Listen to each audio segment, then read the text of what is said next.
With Adrian's help, Alina has pieced together a plan to finally uncover the truth behind Redwood Heights. Their goal is simple but dangerous: break into the facility, reach the data center, and copy the files that prove the resurrection trade is real. Every step forward is a gamble, and Alina knows that one wrong move could end it all. Still, with Kelsey's fate hanging in the balance, she steels herself to push past her fear. Together, she and Adrian cross the threshold into Redwood Heights, knowing there's no turning back. This episode of the Afterlife Trap is brought to you by the upcoming novel Demon Protocol. Kirkus Reviews calls it an engaging and plausible techno-thriller and gave it their get it verdict. Callum Chase, author of Surviving AI, says it's a very enjoyable, fast-moving page-turner. Readers' favorite raves, believable and terrifying technology, a spectacular read. And another reviewer calls it a roller coaster of a book, crisp writing, immersive settings, and larger-than-life characters. Demon Protocol, available September 25th from fine booksellers. The van crept through the darkened parking lot, its engine humming softly as Adrian navigated around the concrete barriers. Alina sat tense in the passenger seat, her eyes darting between the building and the security cameras mounted on the corners. A cold, metallic taste lingered on her tongue, born from a combination of fear and determination. Second gate's up ahead, Adrian muttered, his hands steady on the wheel despite the tension in his voice. You remember the plan? Alina nodded. Get to the server room, copy the files, then hit the broadcast to get it out before they can shut it down. We have to expose the whole operation. He gave her a quick glance, his jaw set. And if something goes wrong? I get out on my own, I know. She swallowed the lump in her throat. But we're not splitting up unless we have to. Adrian didn't argue. Instead, he eased the van forward and swiped his ID card through the reader. The light flashed green and the gate groaned open. He let out a slow breath, pulling the van into a service lot behind the main building. They parked in the shadows, far from the few lit windows on the upper floors. As they stepped out, Adrian motioned for Alina to follow him to a side entrance. He scanned his card again, and the door unlocked with a mechanical click. Inside, the air was sterile and cold, the faint hum of ventilation the only sound. Sublevel B. Adrian whispered. Stairwells on the right. They moved quickly and silently, slipping through the narrow corridor until they reached a steel door marked Staff Only. Adrian pushed it open and they hurried down the cement stairs, their footsteps muffled by years of dust and grime. The air grew colder, tinged with a chemical scent that made Alina's stomach twist. Is this where they do it? She asked under her breath. Adrian hesitated. Yeah. The labs are on the other side of the sublevel. We're heading for the data center first. If we can copy the server logs and video files, it'll be enough to blow this wide open. As they reached the bottom of the stairwell, they crouched by the door, listening. No footsteps. No voices. Adrian slowly cracked the door open and peeked out. Seeing the coast was clear, he motioned for Alina to follow. The hallway stretched in both directions, sterile and industrial, with doors lining either side. Adrian led her to the left, navigating the maze with practiced precision. At the end of the corridor, they found a security checkpoint. Empty, the monitor screens flickering with static. Something's wrong, Adrian murmured. This should be manned. Alina felt a chill run down her spine. Maybe they're in the labs. He nodded. Let's not waste time. Server room's just ahead. They passed the checkpoint and slipped into a reinforced door labeled Data Operations. Adrian swiped his card again, and the door buzzed open. Inside, the room was filled with rows of server racks, red and green lights blinking in rhythmic pulses. Adrian moved to the nearest terminal and plugged in a portable drive.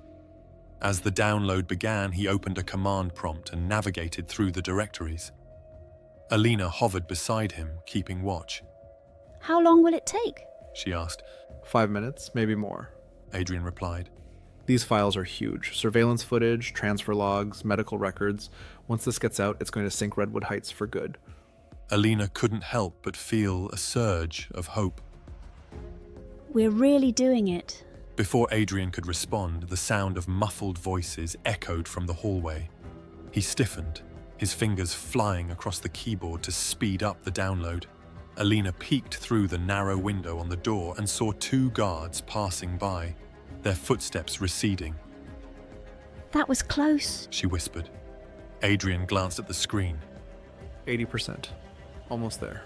A loud, clattering noise from the hallway made them both freeze. Adrian cursed under his breath. They're getting closer. If they check in here.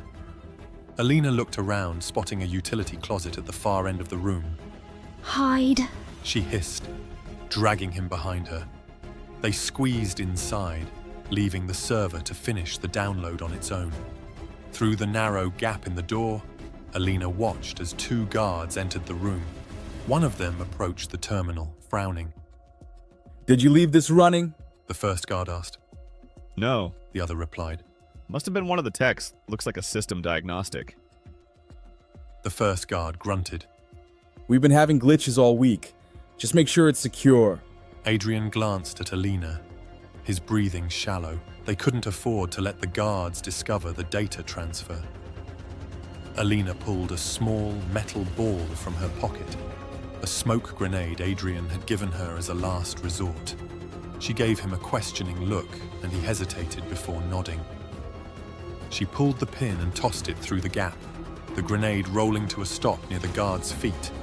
A thick plume of smoke erupted, and the guards cursed, fumbling for their radios. Fire! Something's burning! One shouted, and they scrambled to trigger the fire alarm. Adrian pulled Alina out of the closet, grabbing the drive from the terminal as alarms blared throughout the sublevel.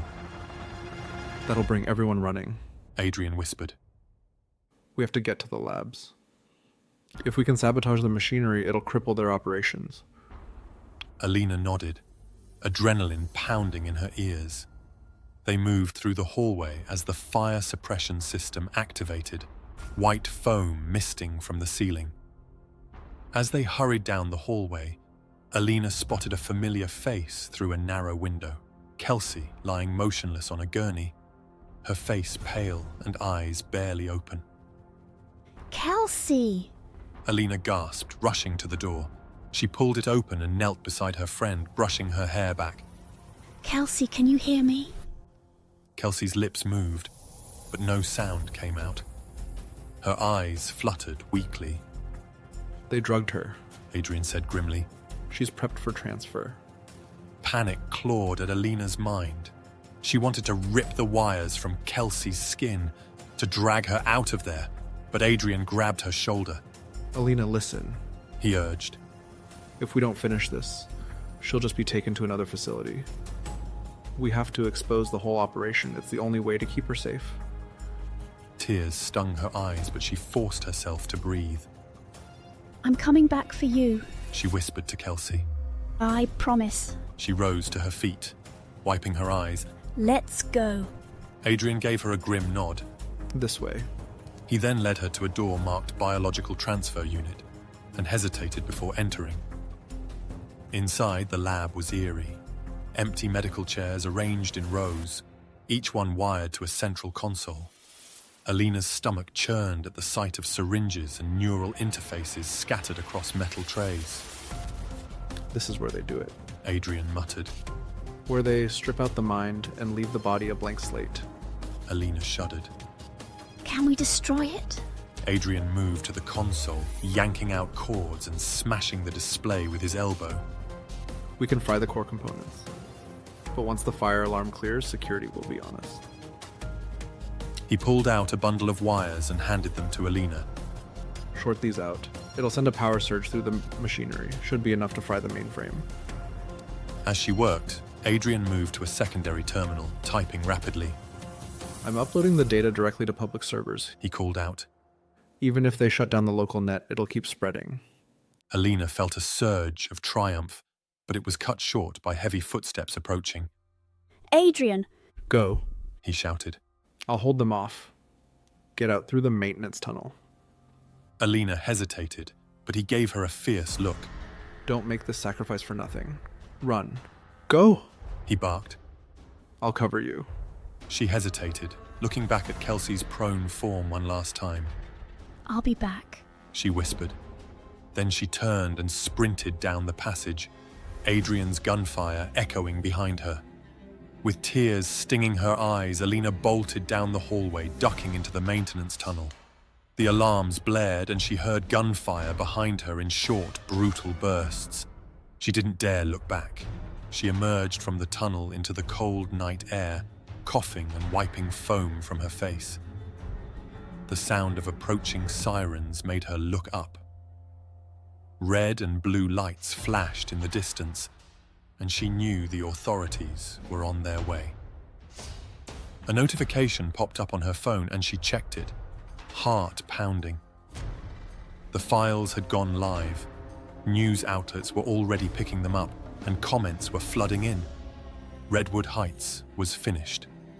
As the police vehicles swarmed the entrance, Alina watched from the shadows, her chest tight with a mixture of triumph and grief. She looked back at the facility, her heart aching. She had saved the world from Redwood Heights, but she hadn't saved Kelsey. Not yet, I'm coming back for you. she vowed, watching as the police surrounded the building. Just hold on a little longer. In our next episode of The Afterlife Trap, secrets can only stay buried for so long before the world takes notice. When the truth breaks into the open, nothing and no one will ever look the same again. Don't forget to click the like button and subscribe to get updates as the next episode and other new videos become available.